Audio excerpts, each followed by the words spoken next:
c'est Crispin Ngoy, hein? Contre la motion. Honorable Crispin Ngoy.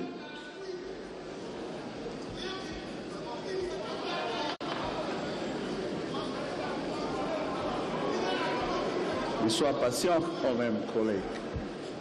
Vous avez la parole. Merci, honorable président.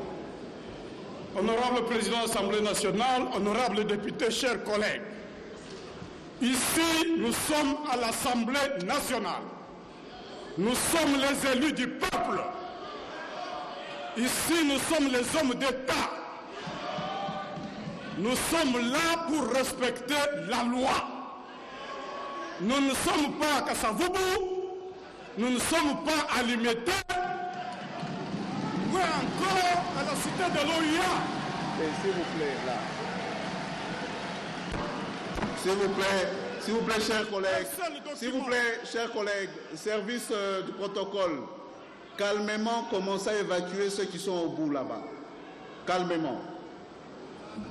Poursuivez, s'il vous plaît.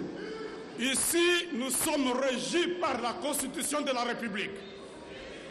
Nous ne sommes pas régis par n'importe quel document. C'est la Constitution de la République qui nous régit.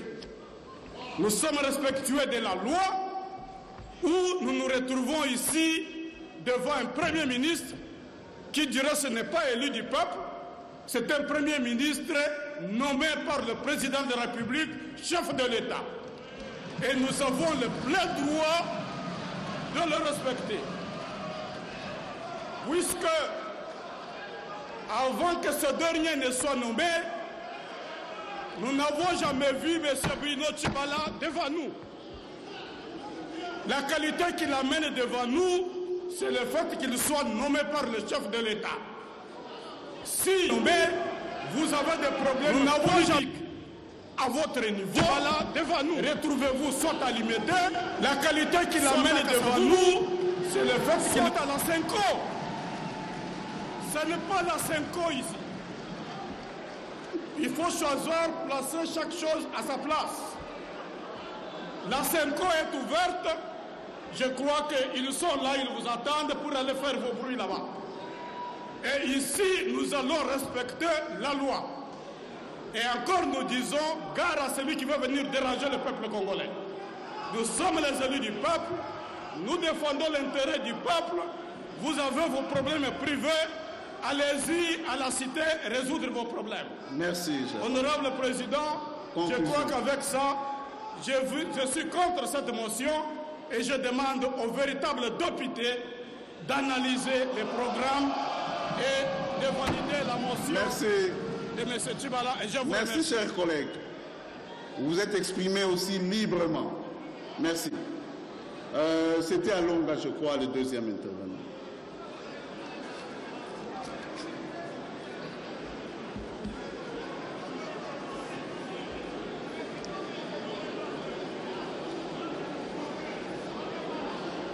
Vous avez la parole, chers collègues. Je vous remercie, honorable président, pour la parole. Je voudrais ici et maintenant rappeler que l'ordonnance ayant nommé le Premier ministre, dans sa motivation, se réfère à un accord et que cela soit entendu.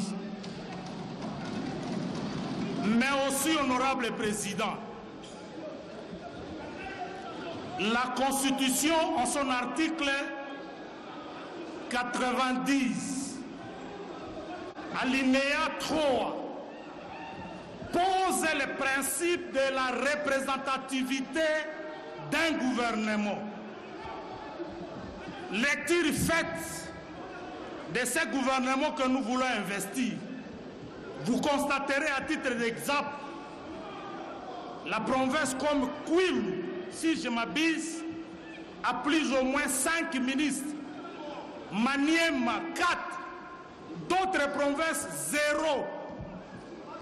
La disposition de l'article 90 est violée. Motif substantiel de ne pas investir les gouvernements. Je voudrais qu'on nous le dise le contraire ici. Monsieur le Président, Nous sommes pour les changements. Nous constatons que l'expérience monolithique interréquille un pesateur sérieux pour le développement de notre pays. Nous, de la vraie opposition, si vous persistez à investir ces gouvernements, j'invite donc les compatriotes ici présents de la vraie opposition de ne pas cautionner l'investiture de ces gouvernements qui violent la disposition de l'article 90, j'ai dit. Merci, mais je pense que quand il est question de chiffres, il faut toujours bien vérifier avant de prendre la parole en public. Alors, le dernier intervenant, oui, Likinda.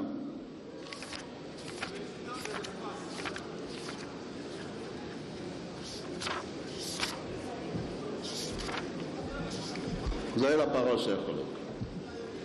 Honorable Président, honorable membre du bureau, chers collègues, j'interviens ici pour rejeter la motion incidentielle initiée par notre collègue Koko Moulou. Et cela pour trois raisons. La première raison, notre collègue vient d'évoquer que M. Bruno Tiban a été radié de l'UDPS. Lui-même, Koko Moulou, au début de cette législature, il a été radié de l'UDPS.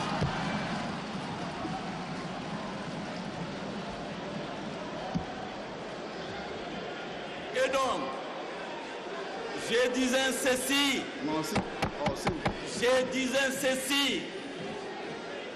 j'interviens ici pour rejeter la motion de notre collègue Koko Moulongo.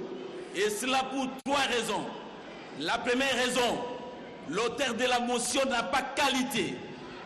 Si l'auteur qu'au début de cette législature, lui était radié de l'UDPS.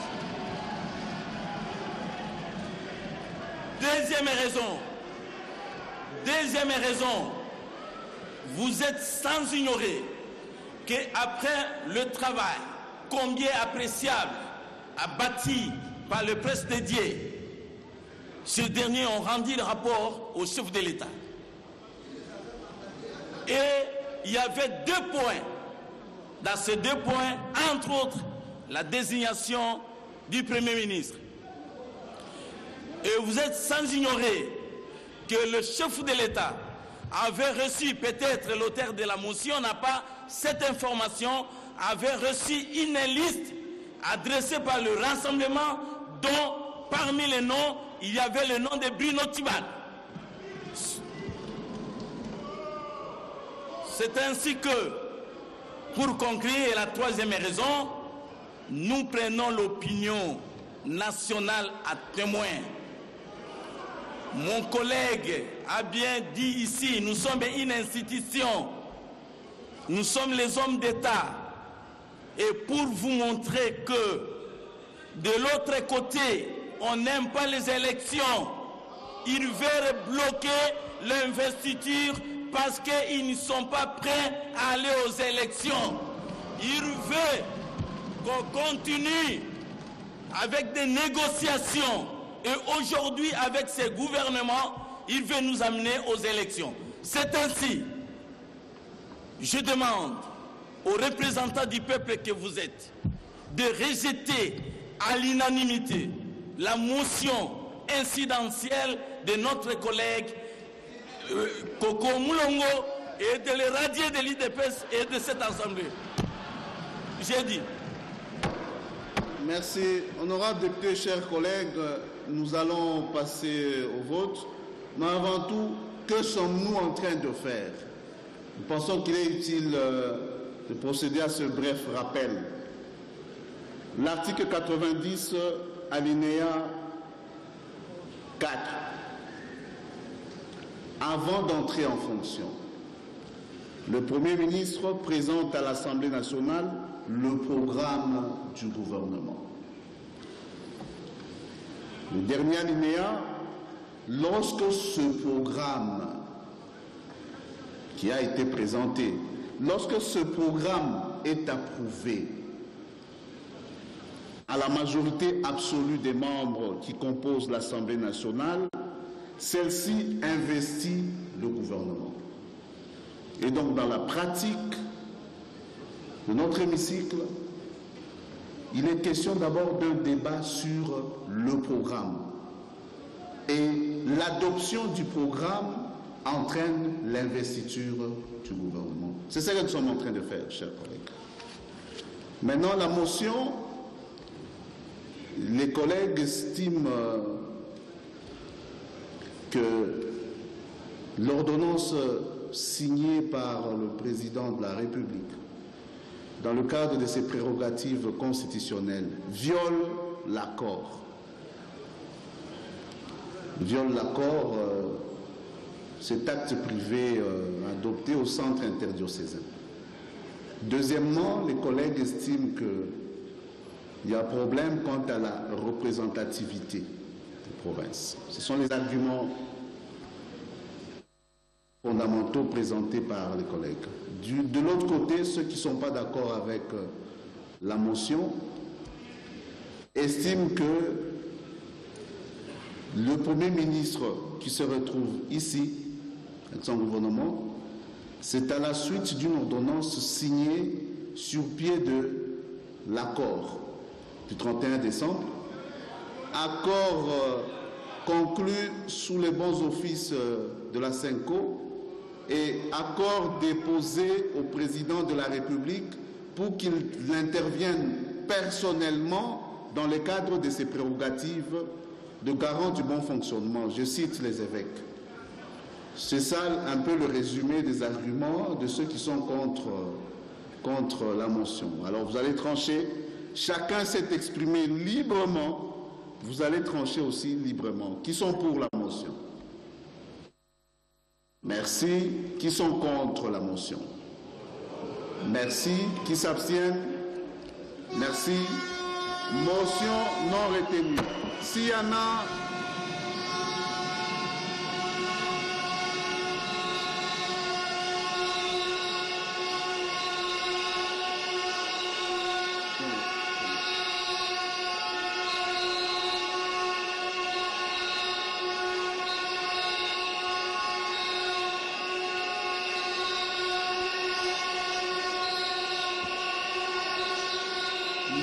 Chers collègues, nous allons accorder 3 minutes à ceux qui veulent siffler. Ensuite, nous demanderons aux forces de la police de l'Assemblée nationale de les évacuer.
Peut-être préparer l'ambulance de l'Assemblée.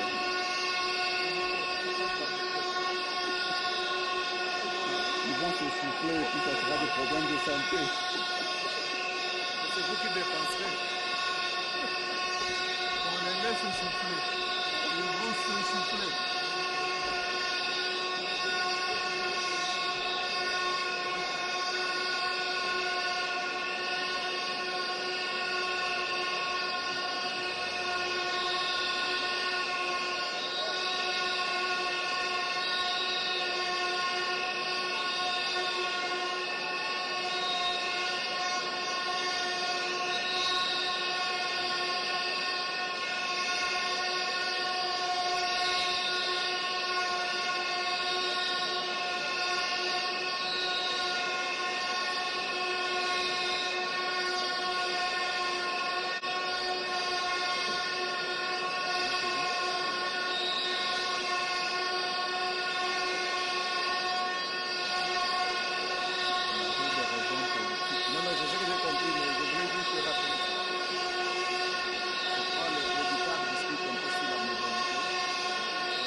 n'est pas beaucoup d'entrées. Il n'est pas beaucoup d'entrées. On a déjà bloqué. Ils sont en train de vouloir vérifier s'il n'y a pas de public, des gens qui sifflent. Ouais.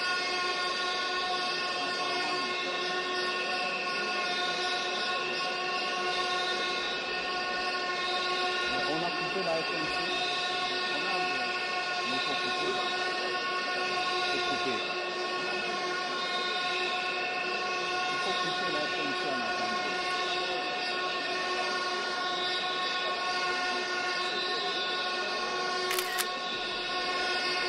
On va le dire.